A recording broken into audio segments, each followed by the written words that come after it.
Bonjour à tous, bienvenue et pardonnez ce bref retard lié à quelques difficultés techniques de mise en place.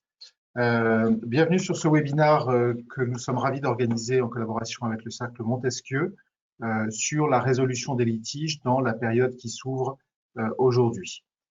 Le développement de la situation épidémique, puis le confinement mis en place dans de nombreux pays de façon successive, 2 mois pour la France et dont le pays ne sort que très progressivement, s'est traduit par un coup d'arrêt brutal d'une partie des opérations économiques, source de difficultés dans les relations entre opérateurs, au sein de certains des opérateurs, difficultés qui sont possiblement contentieuses. Ces difficultés peuvent être liées directement aux mesures prises pour répondre aux impératifs sanitaires, variables selon les pays, variables dans leur nature. Ces difficultés peuvent aussi résulter de fragilités préexistantes de certains opérateurs qui auront été aggravées par les circonstances. Les mesures prises ont également affecté, dans des mesures variables, le fonctionnement de la justice judiciaire et de la justice arbitrale, et plus généralement le traitement des situations ou de situations qui sont potentiellement litigieuses. Ces deux éléments, s'ajoutant l'un à l'autre, ainsi qu'aux difficultés rencontrées antérieurement en France, notamment en raison des grèves de l'hiver, font qu'il y a aujourd'hui un stock de dossiers en cours important et un potentiel de nouveaux dossiers relatifs à la crise traversée qu'il va falloir traiter. C'est l'objet du webinaire d'aujourd'hui qui sera organisé en 3 temps successifs. Le premier est de faire un constat des mesures qui ont été prises par les opérateurs dans cette phase de confinement et de crise sanitaire et de voir quels sont les types de situations pré-contentieuses ou pré-litigieuses auxquelles ils ont été confrontés durant cette période. Le second temps est de voir avec nos intervenants comment a réagi l'appareil judiciaire. Et enfin, troisième temps, s'interroger peut-être sur la façon de traiter dans le futur à la fois les litiges existants et ceux qui ne manqueront sans doute pas de naître. Nous avons le plaisir d'accueillir pour ce webinaire 3 intervenants extérieurs. Laure Lavorel, présidente, que je vais présenter comme présidente du Cercle Montesquieu, Gaëlle Sébillo, directrice juridique de vieille tradition et juge consulaire au tribunal de commerce. J'ajoute ici que Gaëlle a une difficulté de connexion et ne sera donc présente que sous forme orale. Et enfin, Catherine Zeller, secrétaire générale de Technip Énergie. Autour d'elle, plusieurs associés du cabinet.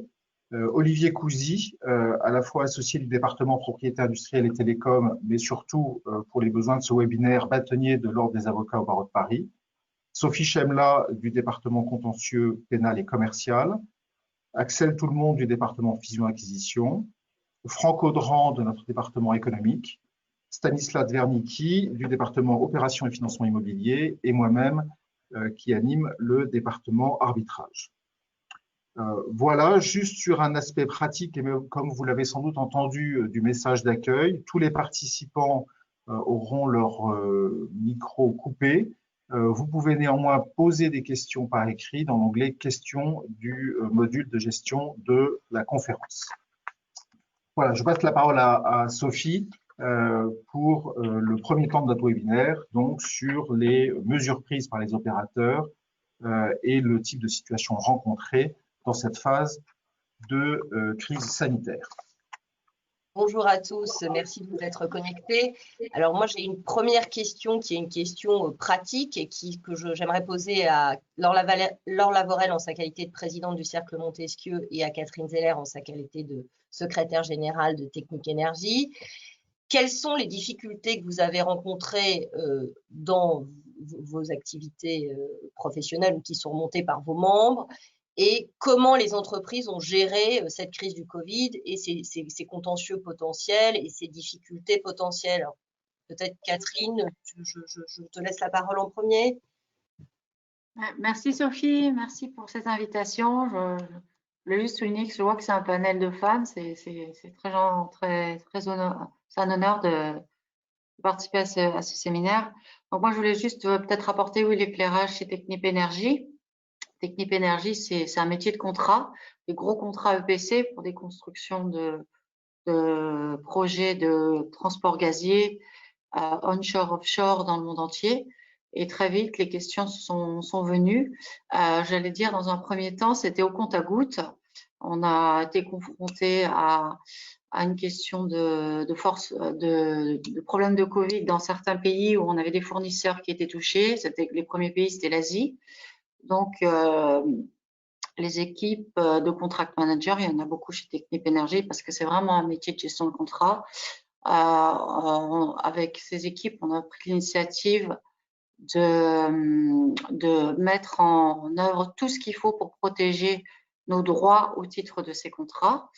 Et on a donc pris un par un les projets qui étaient à risque pour envoyer et notifier aux clients la mise en jeu de notre clause de force majeure. Qui permet donc de se protéger en cas de se compenser en cas de pandémie. Il y avait une autre clause, il y a une autre clause dans tous les contrats, c'est la clause de change in law qui permet aussi de protéger tous les changements législatifs ou les mesures réglementaires ou similaires des mesures réglementaires prises par un pays dans lequel on opère, pour aussi protéger la société contre ces changements inopinés de réglementation qui mettraient en péril les prestations qui peuvent être délivrées par Technip Energies. Donc, ça, c'était les deux clauses contractuelles qui protègent les prestations de Technip Energies. Au fur et à mesure, on s'est aperçu que ces cas, on les a envoyés. On a un petit peu screené 2-3 projets qui étaient à risque parce que c'était des gros montants. Et au fur et à mesure, on s'est aperçu que partout dans le monde, le problème s'était élargi. Et à ce moment-là, on a pris l'initiative de monter une task force dédiée à la gestion de tous ces contrats parce qu'en fait, il fallait prendre des actions très, très rapides dans plein de pays à la fois et on a un peu voulu processer et modéliser ce qu'il fallait faire. Et ensuite, pour mettre pas seulement le juridique dans la boucle, mais aussi la partie procurement, enfin, toute la partie achat, pour voir si les fournisseurs avaient également le problème. Et on a aussi impliqué la finance dans ce processus de task force parce qu'il fallait à chaque jour mesurer éventuellement les conséquences financières des retards, des worst case scénarios pour chacun de ces projets pour pouvoir savoir si on faisait des provisions ou pas. Donc, c'est devenu très rapidement un projet global. D'un point de vue juridique, on a été confronté au fait que les clients répondaient positivement ou négativement à ce qu'on leur opposait, la clause de force majeure, la clause de change in law. La clause de force majeure, elle, en tant que telle, ne protégeait Technip Energies que pour les retards de livraison, les retards de délai dans la construction, qui peuvent coûter beaucoup d'argent, tandis que la clause de change in law peut protéger la prestation plus globalement. Donc, on a dû gérer aussi l'acceptation ou la non-acceptation par les clients de ces oppositions contractuelles. Ensuite, quand on a vu que les enjeux pouvaient être vraiment, vraiment très, très lourds, le service juridique, on s'est équipé d'un cabinet qui a l'habitude de gérer des contentieux importants et dans le cadre d'arbitrage et dans le cadre de contentieux sur des dommages. Et ce cabinet nous a aidé à mettre en place une méthodologie pour préparer tous nos dossiers en cas de contentieux, c'est-à-dire préparer comment nous organiser en termes de conservation des éléments de preuve pour prouver qu'on avait pris toutes les mesures nécessaires pour mitiger les risques et qu'on s'était protégé contractuellement. L'idée toutefois est que tout le monde est en crise, les fournisseurs, les clients, les sous-traitants et le monde entier. Et en particulier, chez Technip Energies qui est dans le secteur de l'oil and gas et du pétrole et du gaz, donc il y a un double effet qui se coule. Il y a eu vraiment un effondrement du marché, du cours du pétrole, qui fait que finalement, on se retrouve dans une situation très invalidante pour la société qui menace son business model. Donc, le but, pour l'instant, le but de cette société de Technip Energies, c'est de trouver des solutions, c'est de se protéger. Le service juridique, donc la mission du service juridique, la nôtre, c'était de protéger contractuellement avec les contrats qui sont très bien ficelés pour ce genre de situation. Mais la réalité, c'est que il faudra au cas par cas trouver des solutions pratiques parce qu'on n'a pas forcément envie d'aller se battre devant un tribunal et faire valoir dans tel et tel cas que nos clauses sont plus fortes et plus solides que les leurs, que la clause du client. Et l'idée étant qu'on veut toujours travailler à l'avenir et trouver des solutions pour faire face à cette crise et éventuellement aussi continuer à travailler ensemble à l'avenir sur des nouveaux modèles. Donc tout est là, protéger les contrats, protéger la société, mais en même temps ne pas aller en guerre parce qu'on ne connaît pas la jurisprudence qui va en découler et avancer en fait main dans les mains avec des clients qui sont des partenaires. Merci Catherine pour ces explications. Laure, en votre qualité de présidente du Cercle Montesquieu, est-ce que vos membres ont eu des politiques différentes de celles de l'entreprise de Catherine? Est-ce que c'est les mêmes types de problématiques qui sont remontées au sein des sociétés membres? Oui, alors tout d'abord, merci de m'avoir invitée. Ce qui est très intéressant dans les remontées des membres du Cercle Montesquieu, donc le Cercle Montesquieu, c'est 430 membres, 430 directions juridiques de toute taille et sur tout secteur d'activité. Énormément de points communs en réalité, c'était ça qui était intéressant. Premier point commun, une suractivité. Les directeurs juridiques français, je pense, ont facilement travaillé entre 12 et 14 heures par jour pendant toute cette période de confinement et toujours aujourd'hui, puisque le déconfinement pose des problèmes annexes, je vais dire. Je pense que ce qui est intéressant de noter, c'est que finalement, les directions juridiques ont été confrontées à des problèmes qui étaient un peu nouveaux chez elles. Le premier, et Catherine Zeller l'a parfaitement évoqué et expliqué, c'est la force majeure dans les contrats.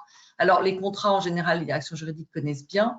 La question de la force majeure, pour être très honnête, beaucoup de personnes se présentent comme des spécialistes, mais en réalité, à part certains cas de vente internationale, avant Covid, c'était quand même une clause qui était quand même ni tellement vue, ni tellement discutée. Donc, vraiment une activité nouvelle autour d'un concept avec lequel les juristes n'étaient pas forcément très à l'aise. Ils ont appris assez vite.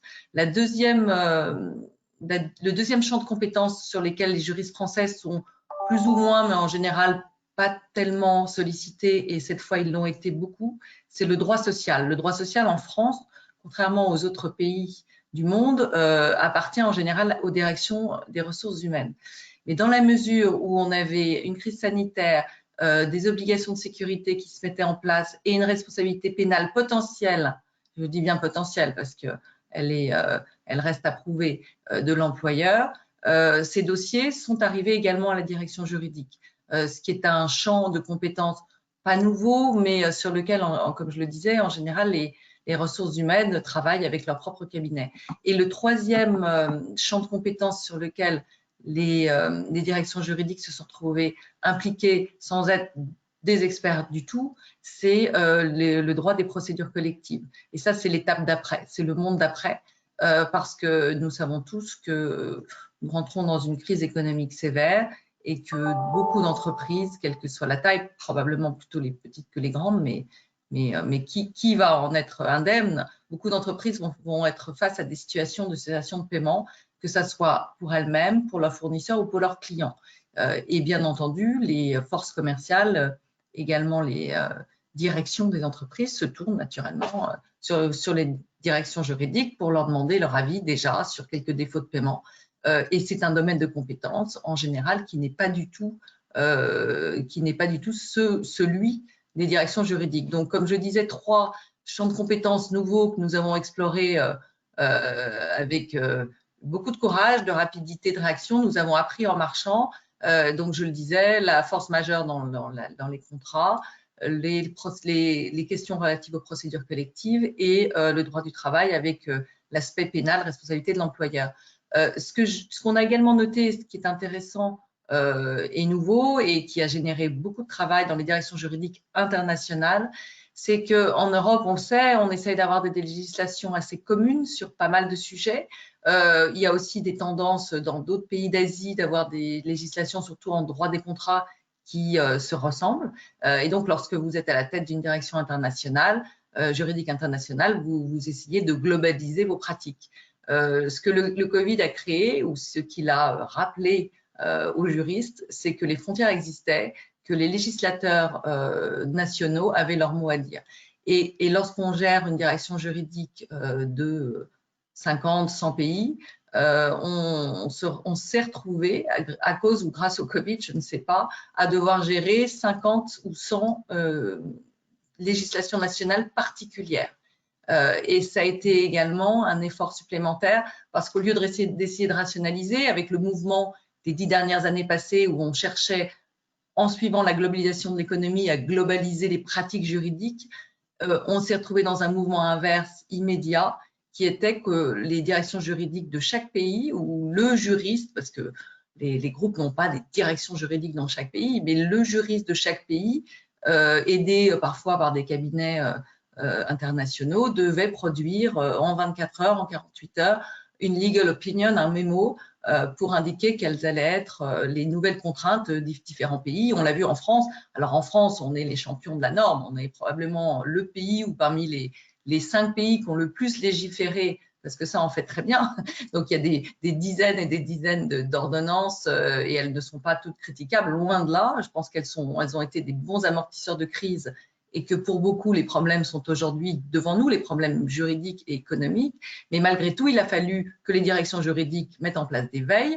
Alors, le Cercle Montesquieu a monté une cellule de crise qui a été très efficace, je dois le dire, et je m'en félicite parce qu'évidemment, je n'ai pas été à la manœuvre, mais j'ai eu la chance d'avoir 2 vice-présidents qui ont travaillé avec une équipe formidable. Nous avons créé une veille journalière pour nos membres qui permettait d'avoir en permanence l'état de la législation du jour, les nouvelles jurisprudences qui sortaient. Mais donc un travail de veille, d'analyse et de conseil qui a fort occupé les directions juridiques. Et pour terminer juste sur ce point-là, pour ne pas être trop longue, c'est une période difficile. Les juristes ont été à la manœuvre, ça a été compliqué. Ça a permis aussi peut-être, sans être cynique du tout, de remettre un peu la direction juridique au centre du village, si vous me permettez l'expression. Et je crois que nous avons été tous extrêmement plébiscités, remerciés et valorisés de notre capacité à soutenir nos entreprises et que le droit soit enfin reconnu comme un soutien fort de l'économie française. Il faut trouver, c'est mon côté américain, une bonne nouvelle à cette période difficile et je crois que pour les juristes, ça a été la bonne nouvelle de la période. Merci Laure pour ces précisions. Alors juste une précision du côté du cabinet Gide, nous aussi on a monté une task force qui s'appelle Gide Reborn qui traite des problématiques Covid mais également du post-Covid et des problématiques nouvelles que ça va poser. Et cette conférence s'inscrit dans le cadre de ce groupe de travail et on a diffusé beaucoup et qui sont accessibles sur notre site internet toute une analyse des ordonnances et des veilles juridiques qu'on a adressées à nos clients mais qui sont consultables sur le site et qui ont été nos clients ont beaucoup salué les équipes dans des secteurs d'activité spécifiques.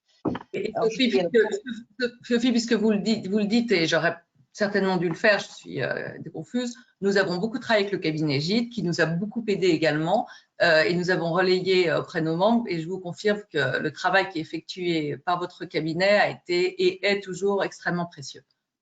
Merci beaucoup.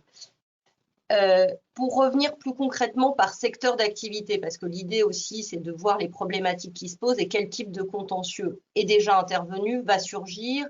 Je vais interroger les différentes équipes. Peut-être on va commencer par le M&A. Axel, quelles problématiques vous avez eues? Est-ce qu'il y a eu des suspensions de deals à cause du Covid? Il y a effectivement la force majeure, mais il y a des clauses spécifiques, des MAC clauses, des choses comme ça. Donc, quelles problématiques en M&A vous avez eu? Est-ce que ça a donné lieu à des contentieux ou ça s'est réglé à l'amiable? Oui, bonjour à tous. Du côté des fusions-acquisitions, comme vous le savez, la crise a entraîné soit un arrêt, soit une mise sur pause d'un certain nombre d'opérations qui étaient en cours. Donc, du coup, pouvant conduire à des situations pré-contentieuses assez variables, en fait, en fonction à la fois du stade du dossier et du contenu du contrat. On a un petit peu trois grands cas qu'on a pu rencontrer en pratique. Il y a évidemment le cas du dossier en cours de négociation, où là, les problématiques sont relativement simples puisque rien n'a été signé et donc on est dans une obligation de négociation de bonne foi. Et donc, en fonction de la manière dont les négociations se sont arrêtées, il peut y avoir plus ou moins de discussions, mais voilà, typiquement, la crise du Covid fait partie des éléments qui peuvent permettre à un acquéreur de bonne foi de remettre en question ou peut-être de renégocier le prix.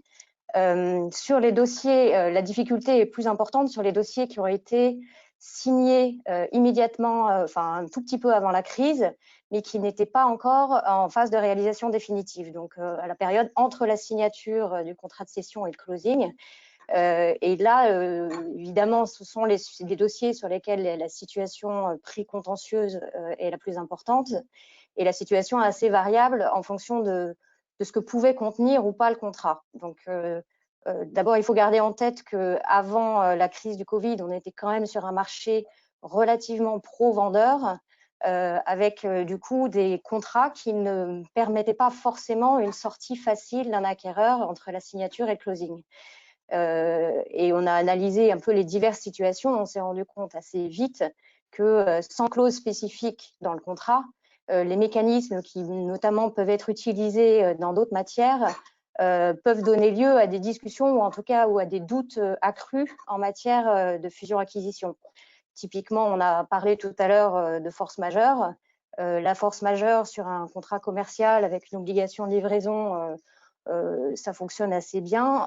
En matière d'opération de M&A, pour un dossier qui a déjà été signé et pour essayer d'échapper, de se soustraire à ses obligations entre la signature et le closing, c'est beaucoup plus compliqué parce que la force majeure nécessite l'impossibilité d'exécuter la prestation. Et en matière de cession ou d'acquisition de société, typiquement, le paiement du prix ne fait pas partie des cas dans lesquels la force majeure peut s'appliquer.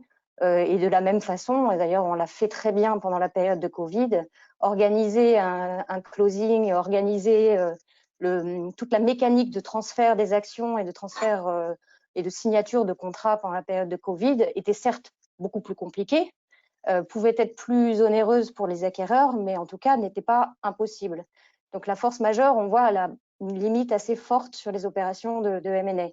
De la même façon, l'imprévision aussi, qui aurait pu permettre à un acquéreur de renégocier éventuellement le prix face à des circonstances économiques nouvelles, n'est pas applicable aux opérations qui portent sur des titres de société par action. Donc là, on a aussi une limite assez forte sur les arguments qui peuvent être utilisés. Alors, ça reste ouvert sur d'autres types de sociétés, mais donc typiquement là-dessus, non.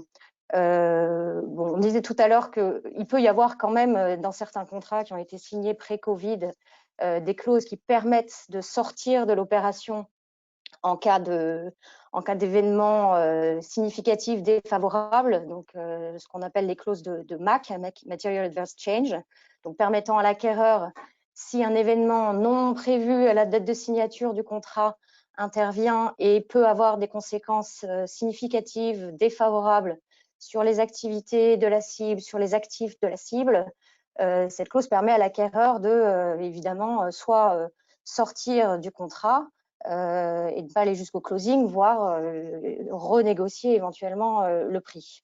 Mais là encore, on a fait face dans la plupart de nos contrats à des situations assez diverses, parce que tout dépend de la rédaction de cette clause qui est au cas par cas et qui peut avoir, par exemple, une portée assez stricte. Il y avait une certaine tendance avant la crise, par exemple, d'exclure de ce type de clause les événements d'ordre général qui touchent globalement une économie ou un secteur d'activité et de se focaliser sur des événements spécifiques à l'entreprise. Et donc là, on voit bien que face à ce type de rédaction, on ne pouvait pas les utiliser spécifiquement dans le cas du Covid. Autre élément aussi qu'on a pu regarder et qui peut aussi conduire à des discussions sans fin ou à des situations précontentieuses, c'est les éléments de calendrier, puisque l'élément doit être nouveau. Et donc, typiquement, tout dépend de la signature du contrat. Est-ce que la crise était connue? Est-ce que les effets pouvaient être anticipés à la date de signature du contrat? Donc, on voit bien que, voilà, quel que soit le stade du dossier, on est face à une réalité où certains dossiers ont été stoppés, arrêtés, avec des arguments juridiques plus ou moins forts selon la rédaction du contrat. Mais on voit bien qu'on est dans des situations qui, à la reprise de l'activité, et on voit effectivement qu'au fur et à mesure, certains dossiers reprennent. Donc, on a un stock potentiel de contentieux sur des opérations qui se seraient arrêtées et qui ne reprendraient pas, qu'il va falloir régler avec donc des situations assez diverses et en tout cas pouvant prêter à discussion. Donc, de notre côté, on n'a pas encore vu de contentieux nés, mais on s'attend à voir ça arriver dans les semaines qui viennent, avec une nécessité de trouver quand même des solutions peut-être plus rapides pour permettre aux entreprises de passer ce cap difficile. Et en général, un vendeur qui était en cours de cession et qui n'a pas pu finaliser son opération va difficilement pouvoir attendre le temps de la justice pour pouvoir trouver une solution de reprise. Merci pour ces précisions, Axel. Stanislas, en droit de l'immobilier, bon, il y a les problématiques de M&A, mais vous avez aussi eu d'autres problématiques. Est-ce que tu peux nous en dire un petit mot sur les problématiques qui sont posées et qui se posent toujours? Et est-ce que vous avez eu des contentieux ou est-ce que vous êtes plutôt favorable à des solutions négociées? Oui, merci Sophie. Alors, en matière immobilière, bon, on s'est tous aperçus quand même, tous autant que nous sommes, du caractère fantôme de nos villes, de nos lieux d'habitation, enfin d'occupation économique, qui se sont transformés en désert. Il y avait un peu de vent, il y avait des papiers qui volaient. Et nous, ce dont on a, à quoi nous avons été confrontés, c'est une cristallisation, un début de braquage des relations entre les différents intervenants économiques. Alors, il y a 3 secteurs que vous avez tous pu identifier, parce que l'immobilier, c'est quelque chose de très réel, donc on voit quand même très vite les effets d'une crise de ce type sur le monde de l'immobilier. Il y a eu d'abord les chantiers se sont arrêtés et cette pandémie a nécessité de nouvelles règles, et les nouvelles règles impliquent évidemment des coûts sur lesquels il va falloir travailler pour notamment une répartition. Donc on est dans à la fois des mesures d'urgence et des mesures qui entraînent des conséquences économiques, et par conséquent, ces conséquences n'ayant pas toujours été prévues évidemment dans les contrats, comme le rappelait tout à l'heure Catherine, il faut gérer l'exécution des contrats. Nous sommes maintenant dans des phases où nous sommes confrontés à un nombre de questions très importantes sur la gestion de ces contrats et les interprétations des clauses et la répartition des coûts nés des nouvelles obligations qui ont été, je dirais, imposées en raison de cette pandémie. Donc les chantiers redémarrent, mais avec un nouveau cadre, et notamment, je prends un exemple, mais c'est un exemple parmi d'autres, mais la coactivité des entreprises. Hein, vous avez dans un chantier, vous avez plusieurs corps de métier qui peuvent intervenir. Ça peut poser des problèmes importants sanitaires et par conséquent juridiques. Donc on a des questions permanentes sur ce type d'activité. Je peux revenir dans le détail, mais il y a des questions très techniques qui sont survenues. Le deuxième secteur, c'est évidemment les baux. Et là, vous avez noté, comme je le rappelais tout à l'heure, les villes fantômes et les baux, les commerçants, les restaurateurs, les commerçants dans les centres commerciaux se sont plaints à juste titre du fait qu'ils ne pouvaient plus exercer leur métier, à juste titre, c'est-à-dire un titre légitime. Je ne dis pas que sur un plan juridique, il s'agit immédiatement d'un juste titre. Mais en tout cas, il est légitime que les commerçants et les restaurateurs se soient émus du fait que pendant X semaines, ils ne puissent pas exercer leur métier. Alors évidemment, vers qui on se tourne quand on a un loyer à payer, c'est vers son bailleur, en disant écoutez, moi je suis désolé, mais je ne peux pas.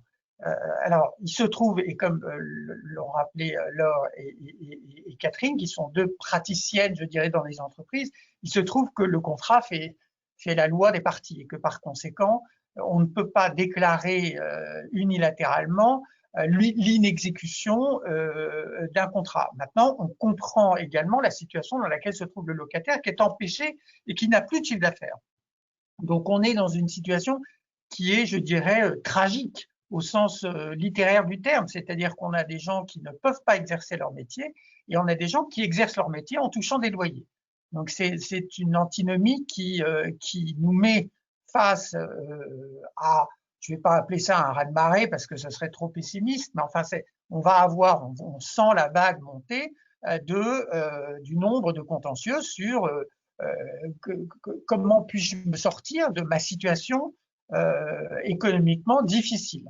Donc, la théorie de l'imprévision, la force majeure, les troubles anormaux, puisque on a commencé à voir poindre le fait que les locaux ne peuvent pas être exploités normalement. Bon, toutes ces questions ont des réponses à la fois négatives pour ce qui est de la force majeure et puis de discussion pour ce qui est des troubles.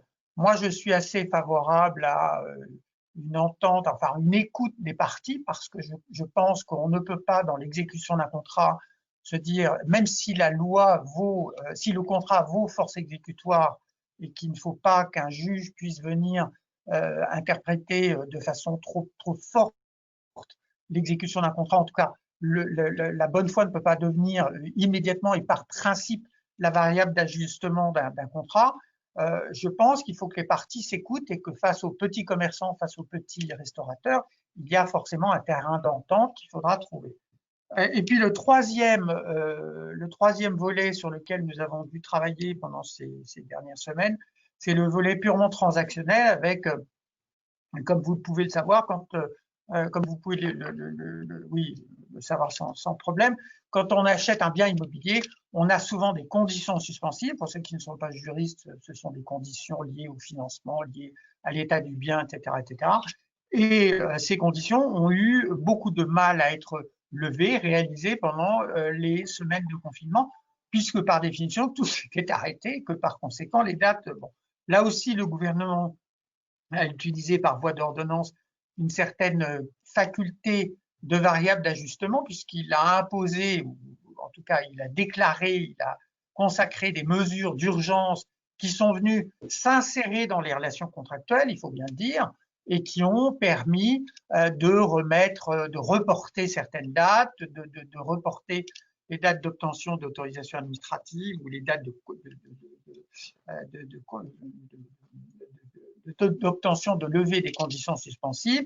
Donc, le gouvernement a utilisé les ordonnances pour mettre en place des variables d'ajustement immédiates.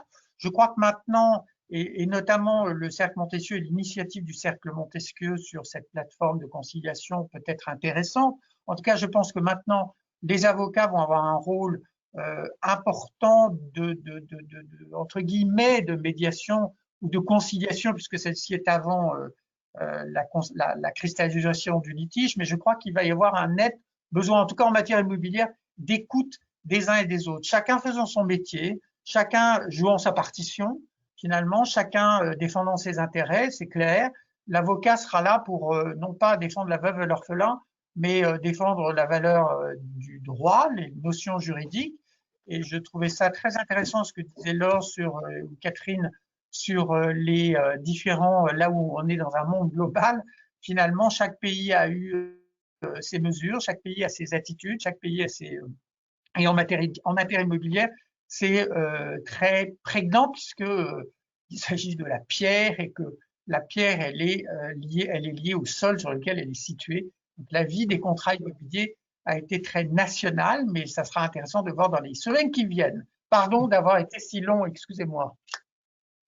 Merci Franck, merci Stanislas, lapsus révélateur. Franck, Du côté du droit économique, vous avez eu le même type de problématique, j'imagine, mais également se posent les problèmes liés à la trésorerie et au paiement des fournisseurs. Donc, j'imagine que c'est quelque chose auquel vous êtes confronté et la manière dont vous voyez les choses, où ça peut se résoudre.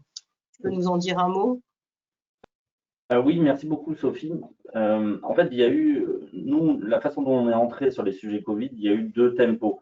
On va dire, dès début mars, on a commencé à avoir des entreprises qui nous consultaient sur, comme chacun d'entre nous, les concepts de force majeure, d'inexécution contractuelle, de délai de paiement aussi, savoir si on pouvait retarder les paiements du fait de la crise de Covid-19. Et au fur et à mesure des premières semaines, tous ces concepts-là se sont éclairés pour chacun. Et les choses ont été, on va dire, assez rapidement résolues dans la grande majorité des cas, notamment pour ce qui était des défauts de paiement et des délais de paiement. Beaucoup de dossiers ont été traités. Déjà, on avait aussi l'expérience de 2007 sur ce sujet-là qui avait conduit à un renforcement de la réglementation sur les délais de paiement. Donc, évidemment, il n'était pas. Enfin, voilà, on a été tout de suite confronté à l'obligation où notre conseil était de dire le Covid-19 ne doit pas vous empêcher de réaliser vos paiements à date voulue. Le ministre de l'économie a apporté un éclairage là-dessus. Lorsqu'il y avait des problèmes de paiement, évidemment, le ministre de l'économie a mis en place ce qu'on appelle le médiateur d'entreprise, qui tout de suite s'est référé à des concepts que sont la solidarité économique. Donc, qui, contrairement au Wall of Shame, lorsque vous ne payez pas dans les temps, vous aviez votre nom qui était sur, on va dire, sur le site du ministère de l'économie. Là, le ministère de l'économie a pris les choses un petit peu à l'envers en disant, en appelant les acteurs économiques on va dire, à concilier de bonne foi leurs différentes obligations et en ayant recours à ce concept de solidarité économique et même en indiquant, en mentionnant par votre communiqué de presse, des fois aussi, le nom des acteurs qui faisaient preuve de solidarité économique.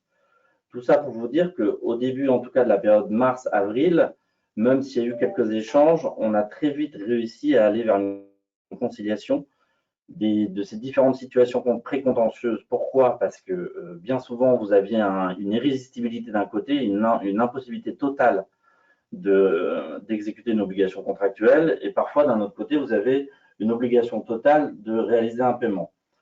Face à ces situations irrésistibles, les acteurs économiques ont plutôt préféré privilégier le maintien de la relation contractuelle et face à l'évidence, essayer de discuter de bonne foi de comment on pouvait se sortir de cette situation. Ça, c'était, on va dire, le premier tempo mars-avril.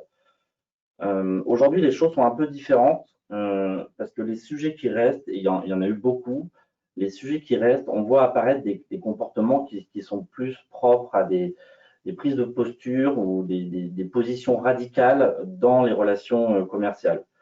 C'est-à-dire que, par exemple, vous pouvez avoir un acteur économique qui, du fait de la période Covid-19, a pu commettre certains amendements contractuels ou offrir un service dégradé. Face à cet opérateur économique, vous avez un autre opérateur économique qui, lui, peut avoir des difficultés de trésorerie du fait de la période. Donc, comment se sortir de telle situation? Est-ce qu'il y a amendement contractuel grave et donc exception d'inexécution ou pas?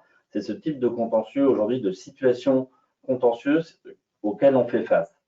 À côté de cela, vous avez également certains acteurs économiques, et évidemment c'est notre domaine d'activité, qui peuvent montrer une certaine agressivité, c'est-à-dire se servir par exemple du Covid-19 comme un prétexte pour aller dans la rupture et dans la renégociation contractuelle. Là, on voit aujourd'hui des situations contentieuses qui se cristallisent, qui n'étaient pas forcément des situations d'urgence, mais dis donc que les relations qui peut-être n'étaient pas forcément très équilibrées avant le Covid amènent à des ruptures et la naissance de potentielles situations contentieuses. Donc aujourd'hui, on a tout un tas de situations comme celle-là qui sont nées, on va dire, de conflits durant ces 3 derniers mois et où aujourd'hui, peut-être, il apparaît difficile de trouver une solution. Je pense que les mois passants, on arrivera à concilier les intérêts des uns et des autres et d'arriver vers des solutions équilibrées. Mais il est possible que ces prises de position radicales pendant la période Covid, en tout cas, puissent alimenter les tribunaux de commerce dans les semaines qui vont venir. Et on voit ces situations qu'on a du mal un petit peu à régler. Et c'est évidemment dans ces cas-là où la médiation, la conciliation peut être précieuse. On y viendra. Voilà. Ouais. On y viendra dans un second temps, mais je pense que ce que tu présentes les choses, c'est assez simple. Ce qu'on comprend de ce que vous dites tous, c'est qu'il n'y a pas de contentieux qui ait vraiment été lié, et d'où ma transition. Olivier Cousy, merci de nous rejoindre, bâtonnier de barreau de Paris. Ce qui serait intéressant, Olivier, c'est que tu nous présentes les problématiques que les avocats ont eues avec les juridictions et justement le fait que, bon, on comprend qu'il y a beaucoup de solutions qui ont été négociées ou il n'y a pas de contentieux qui soit né vraiment né aujourd'hui. Est-ce que c'est pas lié justement à cette paralysie des tribunaux et comment l'ordre a réagi et quelle est la position des avocats justement face à cette problématique? Parce que comme le disait Christian dans sa présentation, c'est vrai qu'il y a eu les tribunaux étaient engorgés du fait de la grève, il y avait déjà des problématiques de délai. Et ce qu'on a vu, c'est que certaines juridictions, et notamment les juridictions civiles, pénales et administratives, ont été relativement, on peut fonctionner. Les juridictions consulaires ont pu marcher de manière plus efficace et dans certaines procédures d'urgence que nous présentera Gaëlle. Qu'est-ce que tu peux nous dire de ce rapport avec les juridictions ?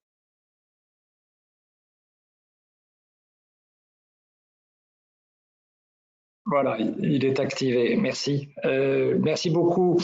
Je suis très content de participer à ce séminaire parce que je pense qu'on est effectivement dans la bonne période par rapport au rebond, comme le dit Gilles Ribond. Et donc, c'est important de faire un peu un bilan. Il y a eu en fait 3 phases dans la question du Covid et des tribunaux. La première phase, ça a été la fermeture. Et le 17 mars ou 16 mars, il y a eu une annonce faite par la garde des Sceaux qui a dit les tribunaux sont fermés. De fait des raisons sanitaires, ça voulait dire qu'on ne pouvait plus accéder aux tribunaux, ni les avocats, ni les magistrats, ni les greffiers, à partir du moment où ils n'étaient pas dans une situation de protection optimale en termes de distanciation, d'organisation des locaux. Et cette période a duré à peu près jusqu'au 10 avril. Donc il y a eu un mois où pendant un mois tout était bloqué, et les cabinets d'avocats aussi étaient fermés d'ailleurs. Et donc cette instruction du gouvernement restez chez vous a déclenché la fermeture quasi totale, à l'exception du pénal, notamment du pénal d'urgence qui a continué de tourner, mais tant les tribunaux de commerce que le Conseil des prud'hommes, que le tribunal civil, et ont été fermés. Et puis, à partir du 15 avril, s'est posé un problème que personne n'avait prévu, c'est que les tribunaux, pour fonctionner, doivent fonctionner avec ce qu'on appelle le RPVA, qui est le réseau privé virtuel des avocats, c'est-à-dire la connexion à distance avec les greffes et donc les chambres ou les juridictions en général. Et la difficulté qu'on a rencontrée à ce moment-là, c'est que les greffiers personnes physiques étaient absents. Et ça a mis en évidence un gros défaut aujourd'hui des juridictions, c'est que les greffiers, en tant qu'acteurs clés du fonctionnement de la justice, ne pouvaient pas être connectés à distance parce qu'ils n'étaient pas équipés tout simplement d'un portable ou d'un ordinateur à distance. Et donc, c'est le mois suivant, du 15 avril jusqu'au 15 mai, et on s'est trouvé face à une situation où les tribunaux, les magistrats continuaient de travailler chez eux parce qu'eux sont connectés à distance, ils pouvaient rendre des décisions, ils pouvaient demander d'ailleurs à ce que des dossiers soient appelés pour plaidoirie, en tout cas pour être jugés, et a été mis en place alors là un système de bricolage extrêmement varié selon les juridictions avec à Évry, par exemple, le dépôt des dossiers physiques se faisait dans une boîte en carton posée sur le parking. À Paris, à la cour d'appel, c'était au milieu du greffe central. Au tribunal judiciaire, c'était dans le vestiaire des avocats. Enfin bref, ça a été une grosse foire d'empoigne pendant laquelle, au-delà de cette question, il y a eu un peu des mots, des mots pas très aimables échangés entre les avocats et les magistrats, les uns et les autres se renvoyant la responsabilité, sachant que la responsabilité des avocats n'est pas totalement écartée, puisque les avocats, pour les mêmes raisons, n'étaient pas dans leur cabinet, ne recevaient pas les courriers, ne pouvaient pas suivre les dossiers, ne pouvaient pas rencontrer les clients, ne pouvaient pas préparer les dossiers, sauf ceux qui étaient déjà audiencés pour être jugés. Donc sur cette base, tant au tribunal judiciaire qu'à la cour d'appel, a été fixé un mécanisme par une ordonnance, un plan de continuation d'activité du tribunal et de la Cour, par lequel ont pu être traités et jugés des dossiers qui étaient prêts, qui étaient déposés physiquement par les parties et dont les avocats représentant les parties ne s'étaient pas opposés à ce jugement sans audience.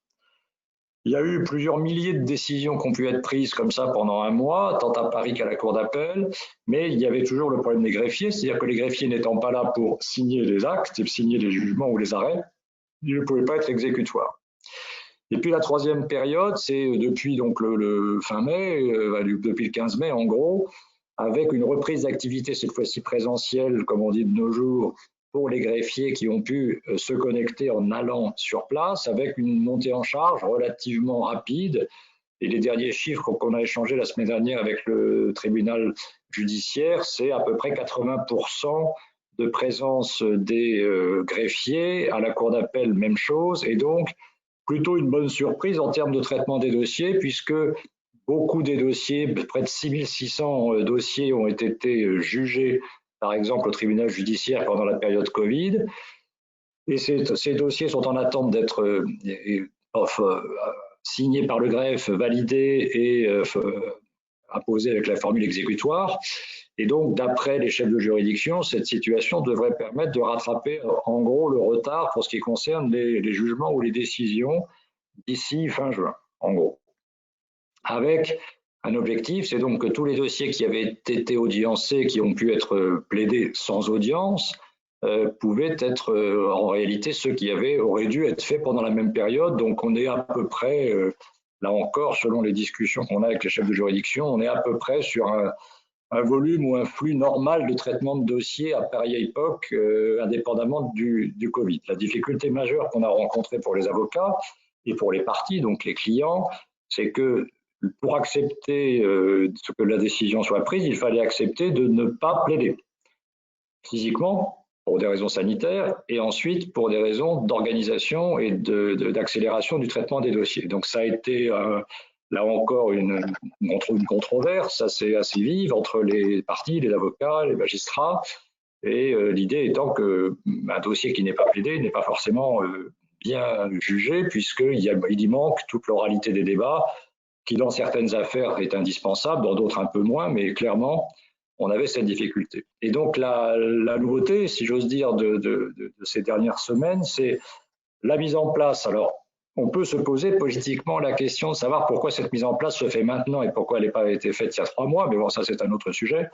La mise en place d'un système de téléaudience, c'est-à-dire que la chancellerie a mis à disposition pour l'instant du tribunal judiciaire de Paris exclusivement et pendant 15 jours d'expérimentation technique, un système propriétaire de l'État qui s'appelle CLOUD, CL2OD, et qui permet des plaidoiries par visio.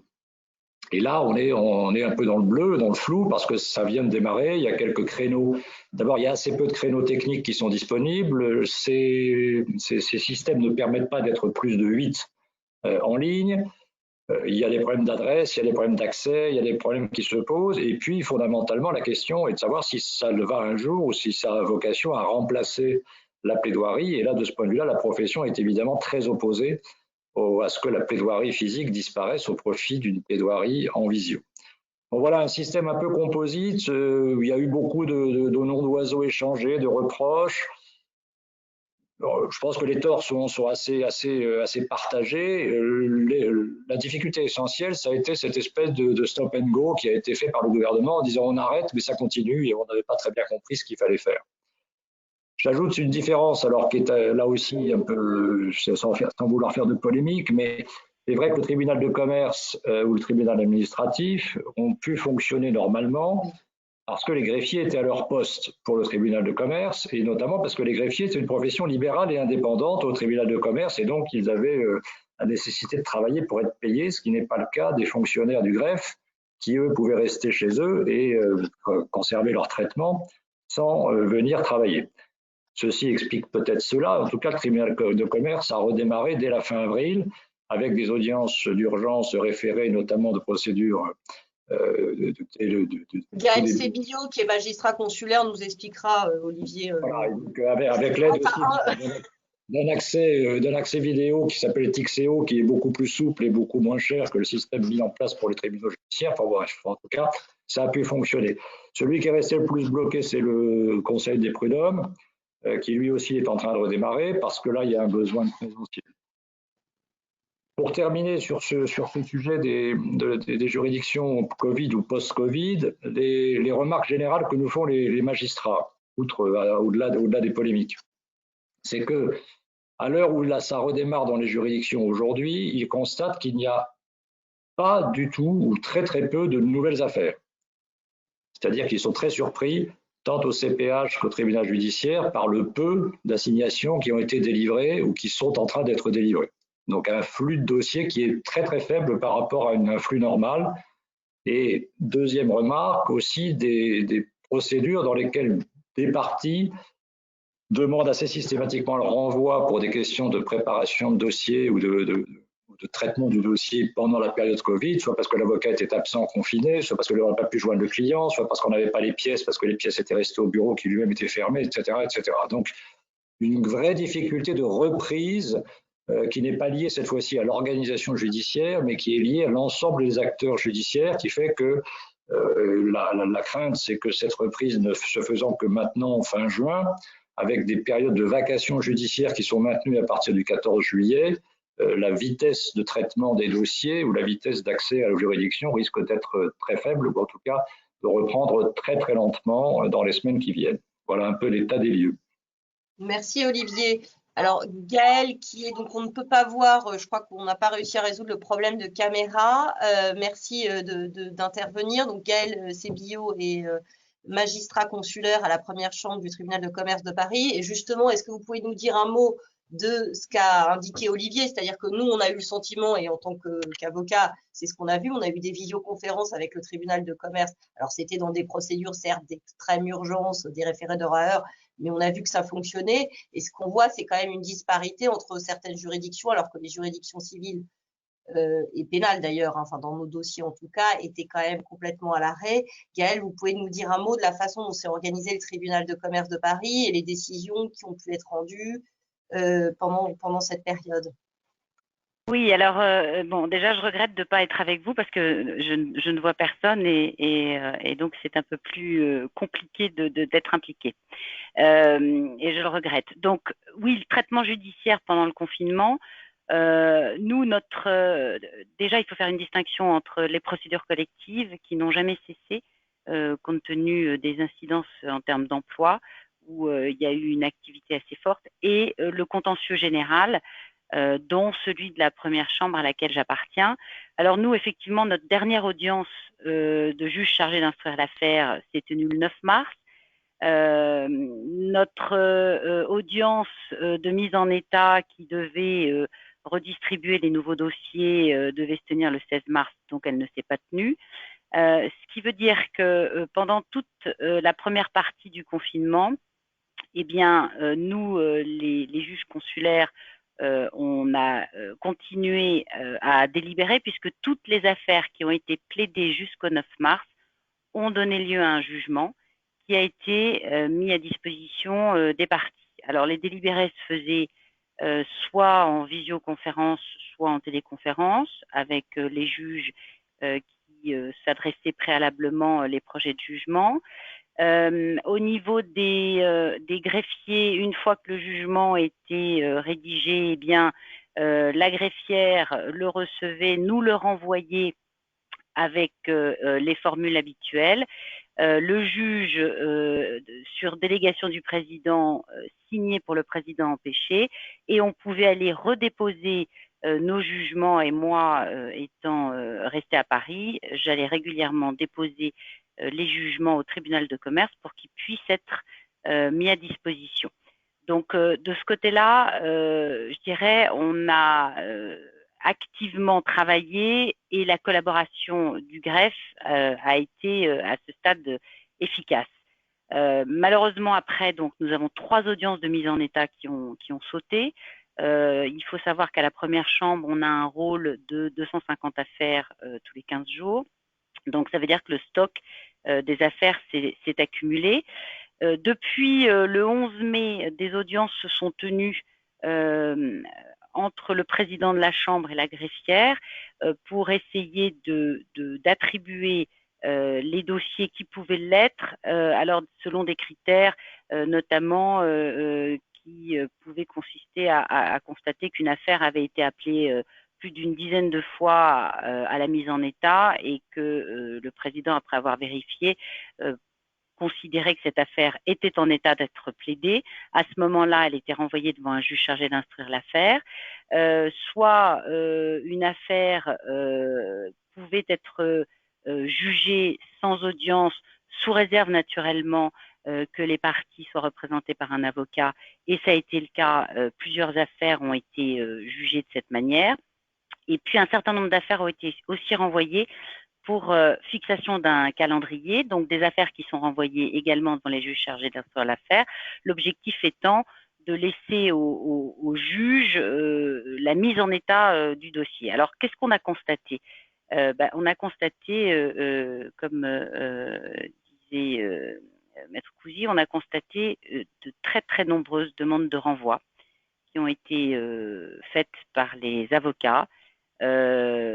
Parce que donc soit effectivement leur cabinet était fermé, ils étaient en province, ils n'avaient pas accès à leur dossier, et ou alors ils n'avaient pas eu de contact avec les clients. Donc c'est vrai qu'il y a eu un sentiment, en tout cas pour certains juges de notre chambre, un sentiment de frustration où on entendait d'un côté que finalement la justice était complètement à l'arrêt, ce qui n'était pas vrai, puisque nous étions prêts et grâce au bureau du juge, nous avions accès à toutes les conclusions des parties et il nous fallait simplement les dossiers pour les pièces. Donc bon, malheureusement, il y a eu des renvois. Des affaires ont naturellement été plaidées en visio au travers de Tixéo. Alors, c'est différent. Personnellement, moi, je suis moins favorable à la visioconférence parce que je trouve qu'en cabinet de juge chargé d'instruire l'affaire, on a un vrai échange et on ressent peut-être un peu plus de choses qu'au travers d'une visio. Mais en tout cas, il y a beaucoup d'affaires au niveau de la première chambre qui ont été plaidées via Tixéo. Et puis, les calendriers qui ont pu être plaidés, même par téléphone sur accord de chacune des parties. L'objectif étant justement d'éviter d'engorger le stock et de laisser à chaque juge la mise en état des dossiers. Et là, on a effectivement ressenti un petit peu un manque d'envie ou je n'arrive pas vraiment à le qualifier, mais en tout cas des avocats qui sont pas très très favorables à ce que finalement le juge chargé d'instruire l'affaire organise son calendrier. Depuis hier, donc 8 juin, les audiences ont repris au niveau de la première chambre physiquement en présentiel, avec le président de la première chambre en présence de la greffière, en respectant bien sûr les règles sanitaires, et les avocats habituellement présents aux audiences de mise en état ont été convoqués à différentes horaires, et puis les affaires ont été regroupées. Mais j'ai cru comprendre que ça avait été une audience très longue et difficile aussi, parce que on a quand même encore le sentiment que la reprise est encore un peu lente. Et c'est vrai que on est, nous, encore une fois, au niveau de la première chambre, pour avoir beaucoup débattu entre juges, on est assez favorable à la fixation des calendriers. Alors, les calendriers, les dispositions légales le prévoient. Le Code de procédure civile effectivement prévoit que le juge chargé d'instruire l'affaire dispose des pouvoirs de mise en état. Le juge chargé d'instruire peut organiser les échanges. Il peut même tirer des conséquences si les parties ne respectent pas les modalités. Et nous considérons, et moi je le pense, que pour justement participer à diminuer ce stock d'affaires, laisser la mise en état au juge chargé d'instruire l'affaire permettra peut-être un traitement plus rapide des dossiers. On a été aussi confronté à une autre difficulté, c'est les audiences collégiales. Vous savez que bon, la règle à Paris est que les audiences se tiennent devant un juge chargé d'instruire l'affaire, sauf si les parties souhaitent que ce soit plaidé en collégial, comme ils le disent en indication. Et à ce moment-là, effectivement, ça mobilise 3 juges. Et il est vrai qu'on a essayé d'inciter les parties à renoncer à leur demande d'audience collégiale, encore une fois pour essayer d'assurer un traitement plus rapide des affaires. Jusqu'au 1er septembre, le président de chambre sur délégation a le pouvoir de renvoyer devant un juge unique, mais après, ça ne sera pas le cas. Et il est vrai que à l'audience d'hier, nous avons eu comme retour le fait que beaucoup de parties souhaitaient maintenir des audiences en collégial. Donc, ça veut dire que ça va décaler forcément les calendriers puisque ce sont des dates qui vont être fixées aux alentours du 3e trimestre, voire 4e trimestre de cette année. Favoriser les jugements sans audience, ça effectivement, ça permettrait encore une fois de réduire le stock qui ne sera pas à jour clairement à la fin du mois de juin. Alors sur les nouvelles affaires, il est vrai que il y a peu de nouvelles affaires. Je pense qu'il y a un lien aussi par rapport au fait que les huissiers ont eu aussi des difficultés à faire signifier les actes. Donc, c'est lié à ça, mais on n'a effectivement pas beaucoup de nouvelles affaires. Merci Gaëlle. Olivier, ton micro est coupé. Merci. Juste un petit point, on n'a pas parlé de la question des reports des délais. On est quand même dans l'état d'urgence sanitaire jusqu'au 20 juillet pour l'instant, avec des délais qui sont suspendus. Et ce qui m'y fait penser, c'est ce que vous disiez, madame, sur les huissiers. C'est vrai qu'il y a une vraie difficulté en termes de procédure, qui est que ces délais ont été arrêtés le fin mars pour être reporté aujourd'hui au 20 juillet avec un mois de décalage. Donc ça veut dire qu'on aura aussi une grosse difficulté concrète pour reprendre les dossiers, pour reprendre les dossiers en l'état, puisque les délais ont été suspendus, c'est-à-dire que les délais qui se sont arrêtés le 20 mars reprennent en l'état du délai déjà écoulé le 20 août. On est pour l'instant, sauf parce que une ordonnance nouvelle vient de modifier cela. Donc là aussi, il va y avoir des grosses questions de computation des délais et de reprise des procédures.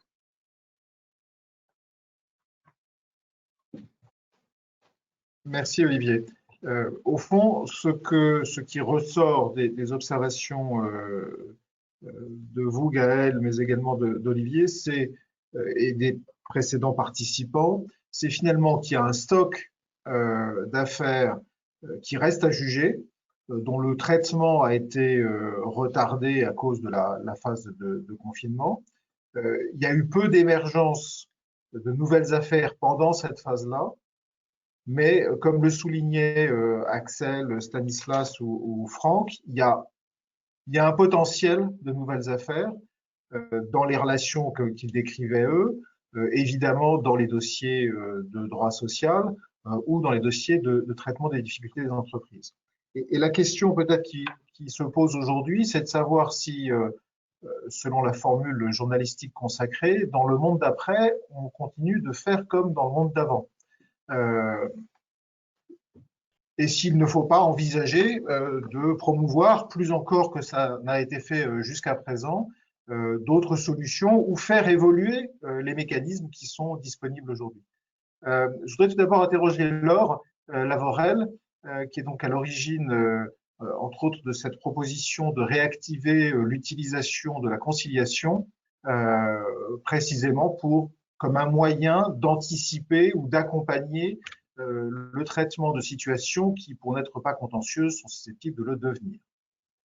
Oui, merci. Alors, le Cercle Montesquieu, avec le barreau de Paris d'ailleurs, nous avons été à l'initiative, et je remercie le bâtonnier qui est avec nous, de tous nos supports sur ce sujet. Nous avons été à l'initiative d'une création, on va dire d'une innovation judiciaire, fort de tout ce que vous disiez, et Catherine Zeller l'a extrêmement bien exprimé, et je ne peux que me faire l'écho de ses propos. Et les entreprises aujourd'hui sont face à des difficultés d'exécution et se retrouvent dans des situations qui les bloquent, qui les paralysent, qui donc, d'un point de vue juridique, sont des cas potentiels de contentieux, mais des situations qui n'ont aucune racine conflictuelle et aucune envie de développer l'aspect belliqueux qui peut en général accompagner un contentieux, puisque comme vous le disiez très bien, ma chère Catherine, le but est plutôt de trouver des solutions ensemble et donc de préserver son écosystème. J'ajouterais que les entreprises sont à la fois, en général, clients et fournisseurs. Donc, il est difficile de dégager une doctrine sur la manière dont on a envie de se comporter. Tout pousse donc à penser que les entreprises, loin de vouloir entamer des contentieux, et d'ailleurs, c'est intéressant de noter que pour l'instant, il y a une forme là aussi d'attentisme pour différentes raisons qui viennent d'être évoquées, les entreprises aujourd'hui ont juste besoin qu'on les accompagne dans des solutions fonctionnelles, j'allais dire. Et c'est la raison pour laquelle, avec le barreau de Paris, et nous avons donc proposé de mettre en place ce qu'on pourrait appeler vulgairement un hôpital de campagne, c'est-à-dire une plateforme qu'on a nommée Tiers Conciliation. Alors cette plateforme aujourd'hui a été montée grâce au tribunal de commerce de Paris qui a été aussi extrêmement moteur dans cette initiative. Également la FJE qui est très partie prenante avec tous ces directeurs juridiques qui se sont mobilisés pour nous accompagner et des professeurs d'université, Paris Place d'Arbitrage. Nous avons donc incubé cette innovation au sein de Paris Place de Droit, qui était naturellement le meilleur endroit puisque Paris Place de Droit représente la communauté de tous les juristes de la place de Paris, Paris étant pris au sens large dans cette initiative.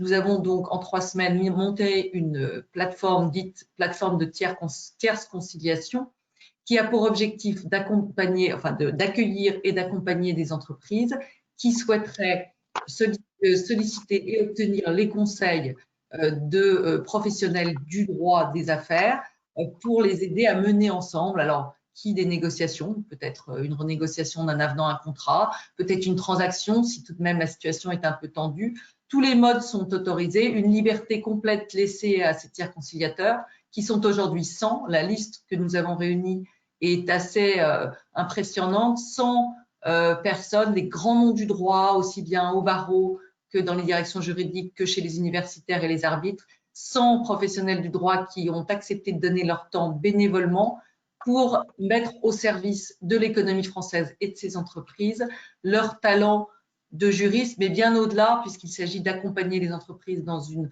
renégociation et dans la sortie de la paralysie contractuelle à laquelle elles se trouvent aujourd'hui. Donc, de les accompagner avec toute l'expérience et toute la bienveillance que des années d'exercice. C'est une liste, comme je le disais, de juristes qui ont une grande maturité et une grande expérience, d'accompagner les entreprises. Alors, la plateforme vient d'ouvrir, elle s'appelle Tiers Conciliateur. La plateforme est donc hébergée par Paris Place de Droit. Et c'est également, je l'indique parce que c'est une grande première, c'est la première fois que l'ensemble de la communauté des juristes s'est réunie autour d'un projet. La communauté des juristes s'était réunie à l'occasion de 3 Grenelles du droit et nous avions beaucoup échangé. Et la phase intellectuelle de ce rapprochement était intéressante. Là, nous sommes dans une phase pratique où nous avons monté un projet ensemble. Nous avons également des huissiers. Pour la nommer, Astrid Desagneaux fait partie des tiers conciliateurs. C'est donc la communauté des juristes dans un sens extrêmement large. Alors, pour l'instant, nous n'avons pas d'affaires puisque nous venons d'ouvrir. Nous avons beaucoup de questions. Donc, les entreprises regardent avec intérêt. Comme s'il s'agit d'une innovation, pour l'instant, tout le monde se demande que va donner cette plateforme, à quoi elle sert. Donc, nous sommes dans cette phase où nous répondons à de nombreuses questions d'avocats, puisque les avocats sont évidemment les bienvenus pour accompagner leurs clients, et puis d'entreprises qui, pour l'instant, ne souhaitent pas forcément être accompagnées. Il est évident que, encore une fois, il s'agit de situations où les deux parties sont de bonne foi et souhaitent trouver un accord. Les situations, comme elles ont été décrites également par Franck Audran, où peut-être d'autres entreprises voudraient jouer des difficultés, elles n'auront pas la place dans cette plateforme et très naturellement, les tiers conciliateurs redirigeront les parties qui, pour différentes raisons, ne souhaiteraient pas ou ne pourraient pas s'entendre vers les modes classiques de gestion des contentieux, que ce soit la médiation, que ce soit l'arbitrage ou que ce soit les tribunaux de commerce, puisque là, nous sommes en matière commerciale. Il s'agit donc bien d'une aide, si vous voulez, en avant-phase, en fait. En avant-phase, il ne s'agit pas d'un nouveau mode de résolution des conflits. Il n'y a pas de conflit dans cette aventure. Il n'y a que des entreprises qui cherchent à trouver des solutions. Alors justement, Catherine, vous qui avez cette dimension très internationale, l'initiative qui est prise par le barreau et le cercle Montesquieu est le fait de la profession juridique parisienne, française, sans doute au sens large. Qu'en est-il à l'échelle internationale? Est-ce que dans les mécanismes existants, médiation, juge judiciaire, il y a des choses qui vous paraissent susceptibles de répondre aux enjeux et le cas échéant, avec quels aménagements?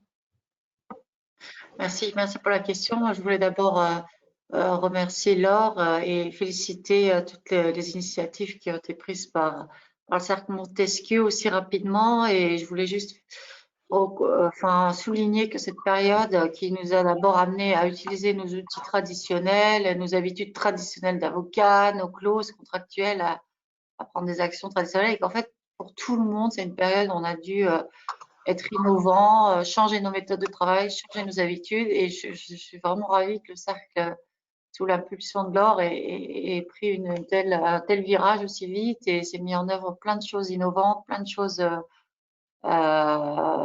aussi une forte présence dont on avait besoin, nous les directeurs juridiques. C'est vraiment le moment où jamais vous pouvez changer, comment font les autres. Et merci beaucoup pour tout ça.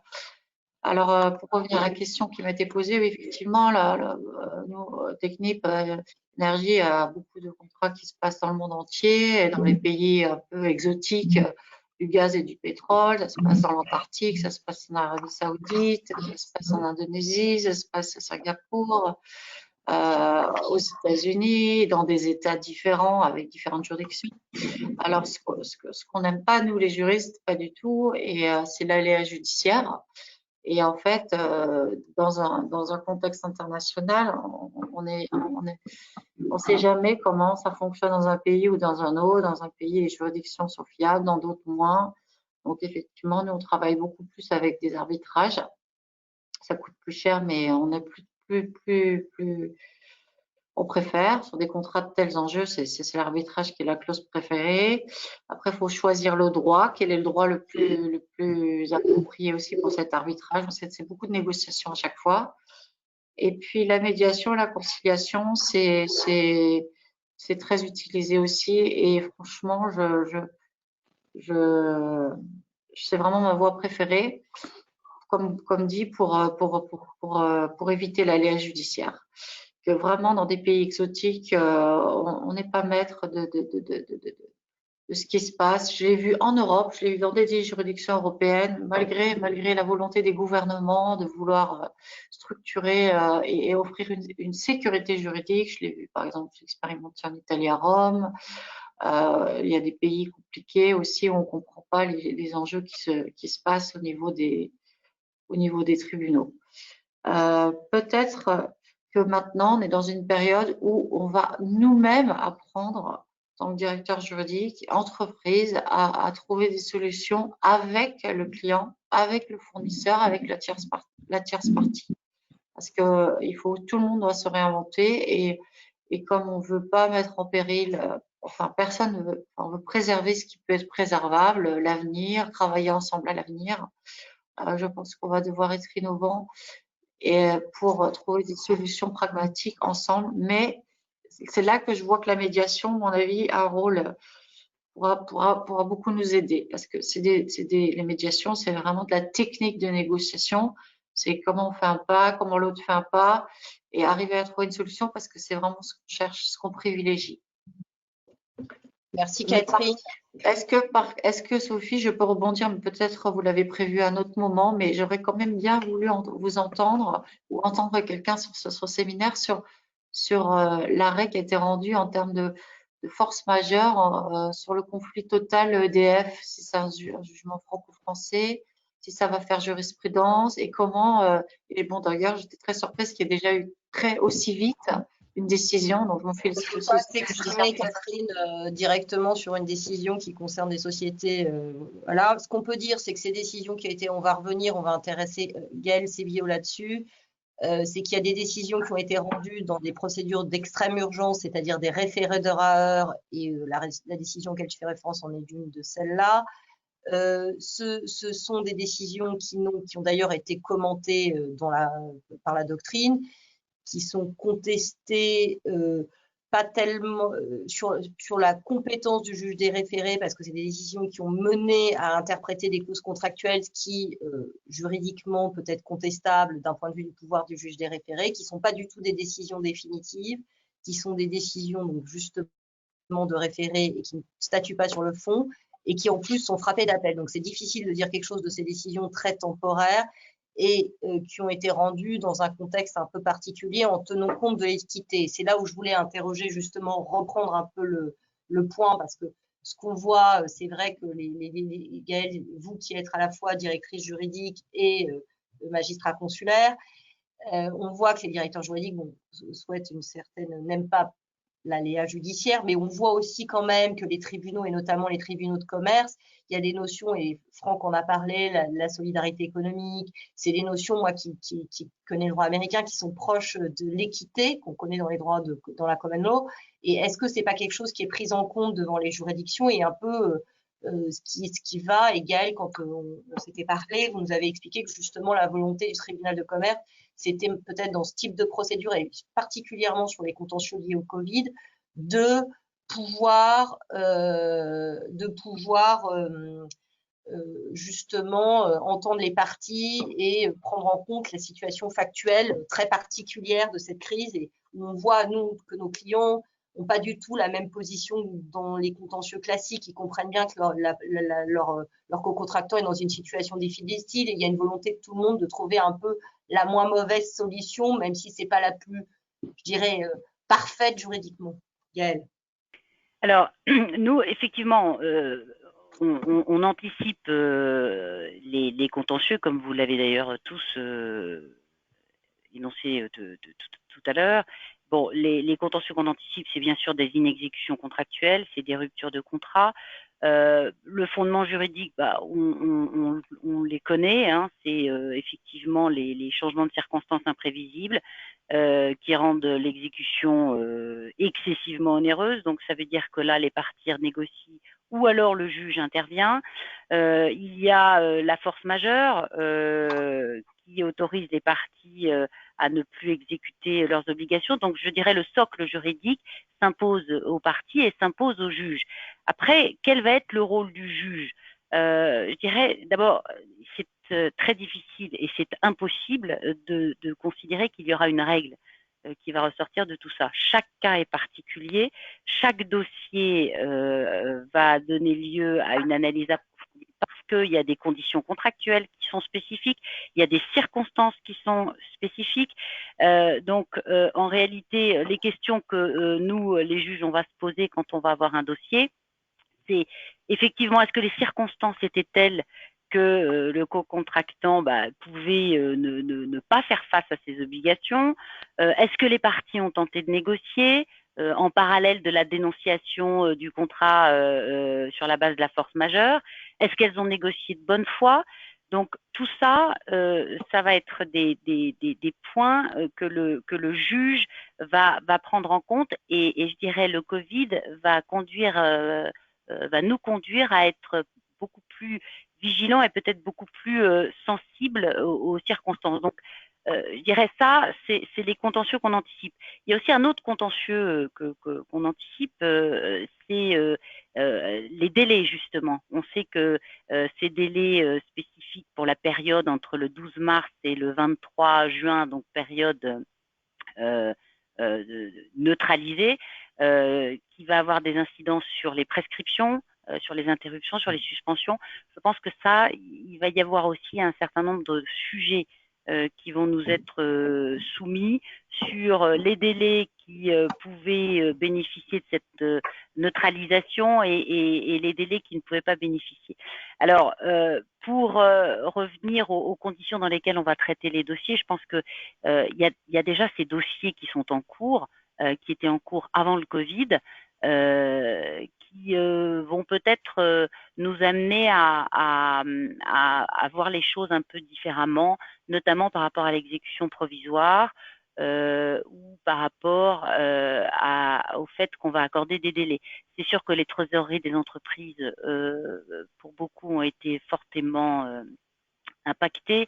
Donc, les dossiers reprennent, les condamnations vont survenir, et peut-être que dans le cadre des dossiers, des documents qui nous seront soumis, il appartiendra, je pense, aux parties de faire valoir leurs difficultés et de sensibiliser le juge sur les conséquences. Donc, les conséquences que l'exécution provisoire peut avoir, étant précisé que l'exécution provisoire est de droit depuis le 1er janvier sur les nouvelles affaires, mais pour les affaires qui ne sont antérieures au 1er janvier, nous avons la possibilité de motiver l'exécution provisoire en la donnant ou en ne la donnant pas. Donc, je pense que ce sont des leviers alors, ça n'est pas de l'équité, mais c'est juste prendre en compte des circonstances particulières. Et comme vous le disiez, Sophie, je pense que, et je rebondis sur ce que je disais par rapport aux audiences en visioconférence versus en présentiel, je pense que en présentiel, ça permet peut-être d'avoir une sensibilité supérieure, et puis peut-être la présence des parties. C'est-à-dire que pour des entreprises qui ont de graves difficultés, peut-être qu'un représentant de l'entreprise qui viendrait à l'audience, je pense que ça permet aux juges de mieux comprendre, non pas que leurs avocats ne sont pas en mesure d'expliquer, mais je pense que ça permet justement d'instaurer ce dialogue dont vous parlez tous par rapport à la conciliation, justement cette volonté de trouver des solutions. Alors certes, on est là pour rendre la justice, mais on peut entendre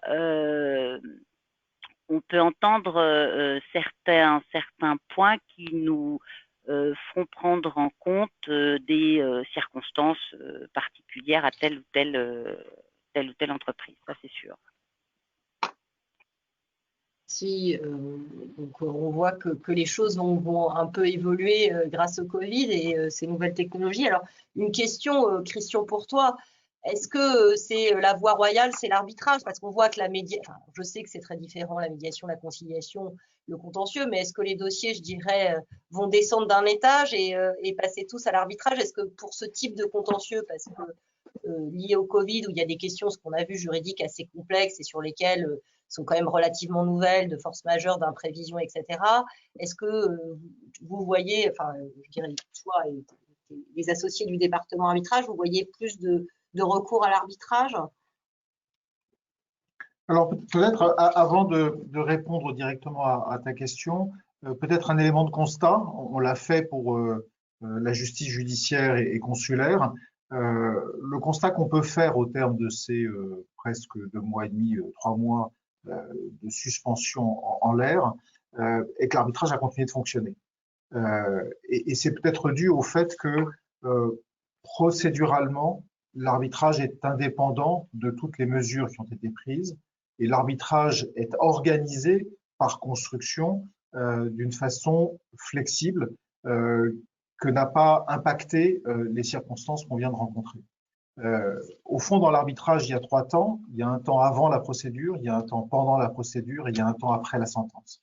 Dans la phase antérieure, l'engagement des procédures n'a pas ou peu été affecté par la crise du Covid, notamment parce que les institutions se sont toutes totalement adaptées quasi instantanément. en passant du dépôt physique des requêtes d'arbitrage à un système virtuel qui a fonctionné. Les arbitrages se sont engagés, les tribunaux arbitraux ont continué d'être constitués. Et au fond, il n'y a que l'hypothèse dans laquelle l'arbitrage est soumis au droit français que les dispositions particulières prises en France, notamment en termes de report de délai de prescription, de forclusion, etc., que ça a éventuellement vocation à s'appliquer dans le cadre des procédures d'arbitrage pour reporter les points de départ. Comme le disait Catherine tout à l'heure, c'est vrai en France pour les dossiers d'arbitrage soumis au droit français, c'est sans doute vrai, évidemment, au cas par cas, selon les pays dont le droit s'applique aux procédures d'arbitrage. Deuxième temps, pendant la procédure, ce qu'on a vu, nous, pendant 2 mois et demi, c'est que les procédures se poursuivaient. Tout ce qui concerne les phases d'instruction, les phases d'écriture, d'échange de calendrier, de procédure, de demande de communication de pièces, tout ça a continué. Il y a bien eu de temps à autre des demandes de report, mais là encore, le tribunal arbitral a à chaque fois examiné les choses au cas par cas pour vérifier si et dans quelle mesure il y avait véritablement une contrainte pour généralement maintenir les calendriers. À la marge, le seul point qui a été peut-être le plus impacté est celui des audiences, où là, il y a sans doute une situation partagée d'audiences qui ont été reportées pour certaines ou d'audiences qui se sont tenues de façon virtuelle, y compris avec des auditions de témoins, des auditions d'experts. Donc tout ça a pu continuer. Enfin, dans la troisième phase, qui est la phase postérieure à la sentence, là évidemment, cette phase, une phase d'exécution, une phase de recours en annulation qui est portée devant les juridictions judiciaires. Et à l'instar de ce qui s'est passé dans le reste du pays, évidemment, ces dossiers de recours en annulation devant les cours d'appel ou la Cour de cassation ont été impactés. Est-ce que c'est une solution, deuxième temps, est-ce que c'est une solution pour le futur, pour la période post-confinement, pour le traitement des difficultés qui vont naître? Peut-être 2 remarques. La première est de savoir si on est dans un contexte national ou international. Dans le premier cas, je ne doute pas un instant que les juridictions judiciaires vont progressivement remonter sur leur cheval. On a vu que le tribunal de commerce avait continué de fonctionner. D'aucuns proposent le recours à un système d'arbitrage pour désengorger les tribunaux judiciaires, ce qui, en matière domestique, pose probablement techniquement une possibilité, mais ça pose tout de même au moins deux questions. La première est celle des coûts, puisque la justice arbitrale est une justice dans laquelle les parties font l'avance des coûts, qui se compare en France à une justice qui est presque gratuite pour les parties. Donc il y a évidemment une question de prise en charge des coûts. Est-ce que ça reste dans le système actuel prise en charge par les parties ou avancée par les parties? Est-ce que ça devient un poste du budget du ministère de la Justice? C'est un élément politique plus que technique qu'il faut considérer. La seconde question que ça pose sur un recours massif à l'arbitrage est peut-être celui des griefs et des exigences en matière d'indépendance et d'impartialité des arbitres. C'est un grief qu'on fait très rarement au juge judiciaire, alors même qu'un juge judiciaire va connaître de façon répétitive de mêmes dossiers concernant les mêmes parties. C'est une matière beaucoup plus sensible en matière d'arbitrage. Ça pour le monde interne et domestique français. En revanche, sur le plan international, je pense que les avantages classiques de l'arbitrage continuent d'exister, qu'il s'agisse d'efficacité, qu'il s'agisse de capacité d'exécution des décisions rendues. Sans doute y aura-t-il quelques réflexions sur la poursuite des déplacements systématiques pour organiser des audiences à droite et à gauche. Est-ce que le souci écologique qu'on voit poindre dans la société impactera la conduite des procédures d'arbitrage international? C'est possible. Et je conclurai en disant que la plupart des règlements d'arbitrage internationaux contiennent désormais des dispositions non seulement sur les arbitres d'urgence, mais aussi sur les arbitrages accélérés, qui permettent en fait d'avoir une décision sur le fond dans un délai bref de 6 mois, ce qui là pour le coup peut être un mécanisme qui existe déjà mais dont la résolution des litiges gagnerait à la voir se développer. Merci Christian. Je crois que nous arrivons, alors merci de votre participation. On voit que nous n'avons pas de questions particulières. Je sais qu'on a eu un petit décalage lié à ce petit problème technique de début de webinaire. Gaëlle, peut-être un mot pour conclure? Oui, alors pour conclure justement positivement sur ces initiatives de tierce conciliation, la question c'est effectivement le traitement judiciaire est-il une bonne solution? On l'a vu, il va falloir résorber le retard. Donc les délais vont être plus longs, le délai de traitement des dossiers vont être plus longs. L'aléa judiciaire, effectivement, que décrivait Catherine Zeller, est une réalité. Et là, pour le coup, on sait que ce sont des dispositions, comme le disait Laure, qu'on n'a pas l'habitude d'appliquer, la force majeure, l'imprévision. Donc, c'est vrai que ça va, on va avoir besoin d'un certain recul pour avoir une idée des conditions dans lesquelles vont être appliqués ces textes et l'analyse de ces textes. Donc, c'est vrai que tout ça doit conduire les parties à anticiper ces contentieux, et l'anticipation se fait par la négociation. Elle se fait, je dirais, entre les parties et leurs avocats qui doivent les sensibiliser justement sur les conséquences. Et c'est ça qui est extraordinaire dans cette plateforme qui a été mise en œuvre, c'est justement d'inciter les parties avec un tiers conciliateur à trouver une solution. La solution n'est pas systématiquement dans la procédure judiciaire, elle peut être dans la négociation et en général, ça donne, c'est beaucoup plus efficace et ça permet de s'occuper à des choses beaucoup plus positives qu'à des contentieux. Alors, la conciliation, on la pratique aussi au tribunal, c'est-à-dire que dans chaque chambre, notamment la première chambre, on a un délégué à la conciliation, et c'est une question que je pose régulièrement à chaque début d'audience. J'avais encore une audience chargée d'instruire l'affaire hier, et j'ai encore une fois posé la question aux parties, et peut-être que je la pose en insistant un peu plus. Et c'est vrai que hier, s'est instauré une discussion sur ça. Alors, encore une fois, les avocats, malheureusement, m'ont dit que ils ne pouvaient pas, ils avaient déjà tenté, et que, en tout état de cause, cette audience ne pouvait pas conduire à une conciliation à ce stade en l'absence de leurs clients.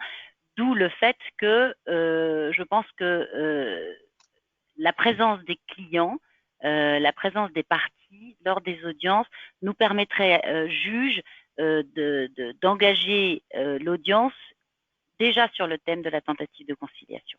Et je pense que si les parties sont préparées déjà par leurs avocats à trouver plutôt une solution que d'attendre qu'un jugement soit rendu, c'est quelque chose vers lequel on